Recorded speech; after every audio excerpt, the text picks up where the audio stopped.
Hey guys, good, I guess afternoon.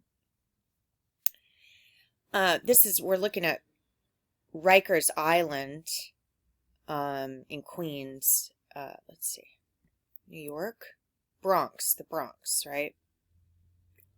Rikers Island, and they've just released, I think, 191 inmates. I should know the number because those numbers probably mean a U.S. code. I mean, that's how I've figured out they do it, but I'm not going to look up the number right now. I just want to show you some stuff. So George Mochkin Detention Center, North Infirmary Command, Nick, Rose Singer Center, Eric Taylor Center, James Thomas Center, no longer used to house inmates. When I started reading about Rikers Island, they have a ton of detainees there too. The majority, 85% of detainees are pretrial defendants, either held on bail or remanded in custody, or in pretrial arraignment, pretrial waiting period, which is what they do to immigrants and what they do to people at Gitmo, where they're forever prisoners. Okay, they're forever prisoners. I don't believe that the prison system is what you think it is. I think the prison system is something about deprivation of rights of people who have high value. I don't think the prison system is operating the way we've been taught. And I think they're holding prisoners that did not commit crimes. Just crimes that the government created, from their Masonic perch over at Gitmo and the Southern, I think it's called the Southern Naval Command or the Southern Army Command in Miami. What they did to me is and what I think they're doing worldwide is they're rounding up people who have facilities 1 and 2 are reconstructed British military transport barges. There's a juvenile center.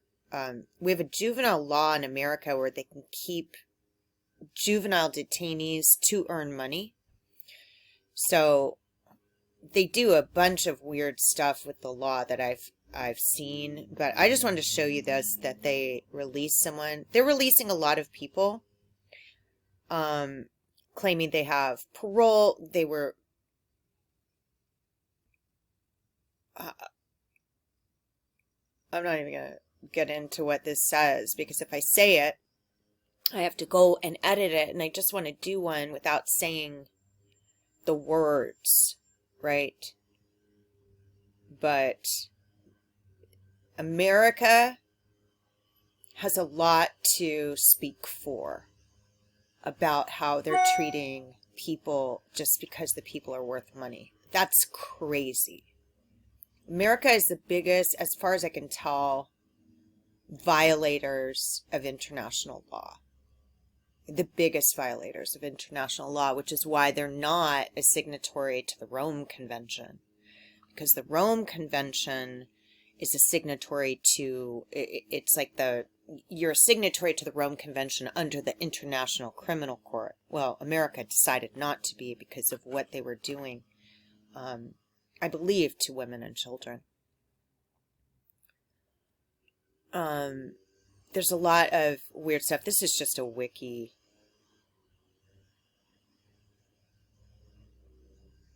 But there's a lot of,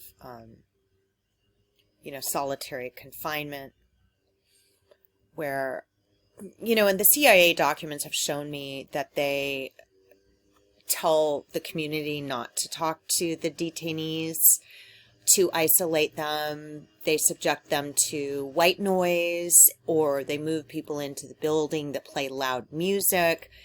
All of, of note, all of the people in my building are armed, except for me. Okay, that's of note. And I did see this internee. It was like an internee guard kind of. It was like a job description where the internees are not located at Gitmo or Rikers. They're located within the community, and then they are given an internee number, and then the internee number is turned over to the International Committee of the Red Cross. And they told us this in, oh gosh, I don't want to say the word. There was something that came out where they were posting things on a site called 4chan, if you guys know what I'm referring to, and 8chan. There was, leaks of information. They were talking in code, but it seemed military, and they told us about adrenochrome. And I do believe it is about adrenochrome, just not in the way that we think it is. It's something else. I think worldwide people are tested. Not every country does it. I think El Salvador doesn't do it. I don't think Denmark does it. Where they don't penalize the people for having rare blood or something that they want that's worth money. I mean, this stuff is worth billions and billions of dollars. So you have to understand they're going after specific types and trying to frame them for crimes so they can justify taking away their freedom. And I do find it very odd that they're using this, that they're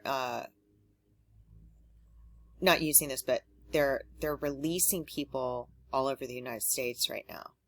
Okay, so people are like, whoa, that's bad, but it might not be bad. There might be a lot of people held without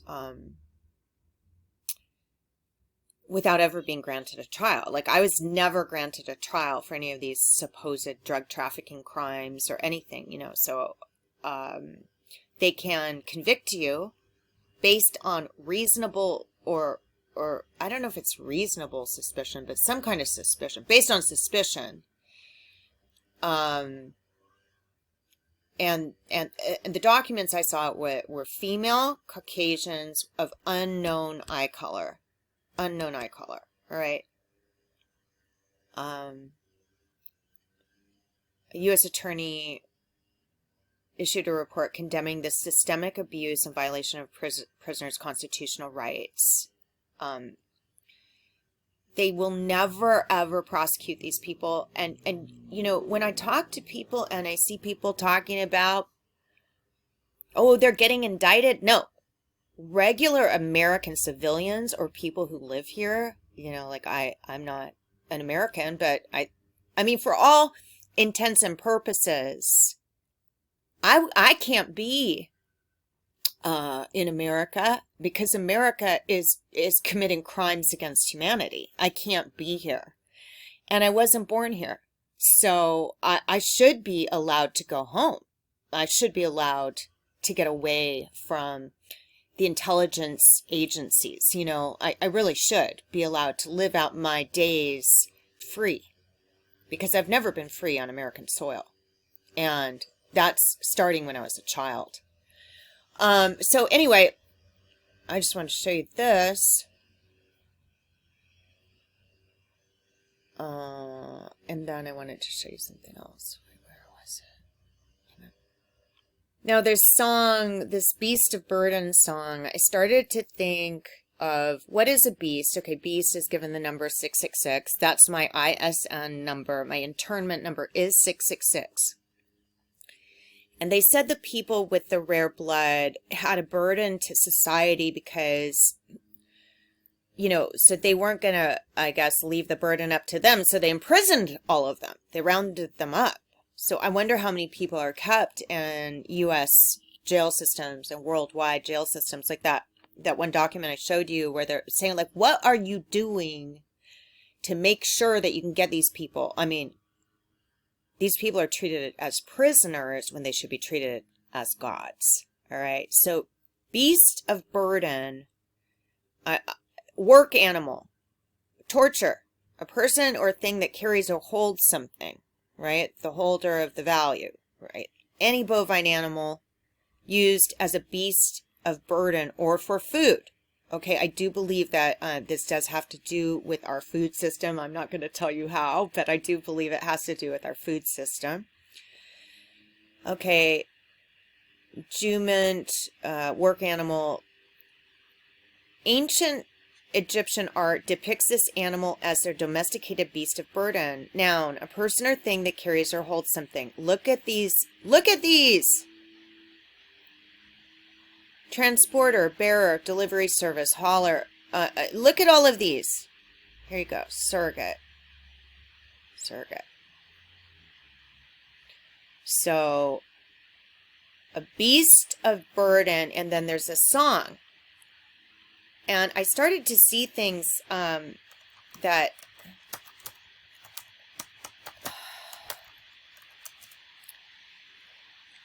I'll never be your beast of burden. My back is broad, but it's a hurtin'. Blah, blah, blah. Let me see if this is...